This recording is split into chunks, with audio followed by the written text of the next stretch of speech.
Бишкекте адам өлтүрүүгө шектүү 47 жаштагы жаран кармалды. Бул жөнүндө ИИМдин басма сөз кызматы маалымат берди.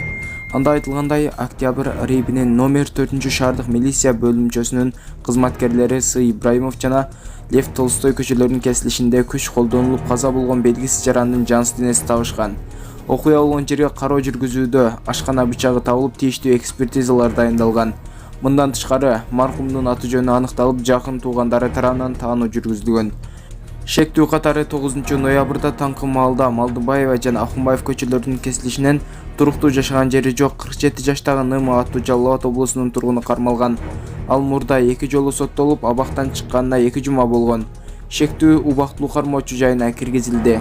Алгачкы тергөөдө экөөнүн ортосунда чыр-чатак чыгып мушташып кеткени аныкталган.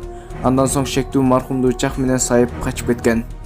Мурдагы президент Сооронбай Жээнбеков камалыш керек. Бул тууралуу маселени Жогорку кеңештин бүгүнкү 1-декабрдагы жыйынында эл өкүлү Жеңишбек Токторбаев көтөрүп чыкты. Биздин башкы прокурорубуздун Жээнбековдор менен кандай мамилеси бар билбейм. Бирок Асылбек Жээнбеков менен Төрөбай Зулпукаровду айткандан кийин ушундай маселелер башталды. Мен айтат элем, Жээнбеков менен Зулпукаровго кошуп Сооронбай Жээнбековду да камаш керек.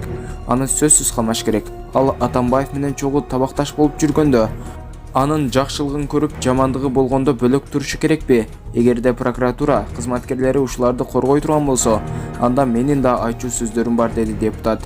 Токторбаев ошондой эле башкы прокуратуранын кадамын туура эмес деп баалап, ага көңүл бурууга чакырды. Менде ондогон каттар турат. Биз болгону элдин муңун айттык. Эгерде элдин маселесин айтпай, балык депутат болуп отурсак, анда кандай болот? Туура эмес болуп калат да. Биз эмне башкы прокурорго асылдыкпы, деди Токторбаев. Эскерте кетсек, кечээ 30 ноябрда Жогорку кеңештин депутаттары Жеңишбек Токторбаев менен Шайлообек Атазов башкы прокуратурага суракка чакыртылган. Бул алардын парламенттин жыйынында аталган тармакта коррупция күчөгөнүн айткандан кийин болгонун депутаттар өздөрү айтып чыгышкан.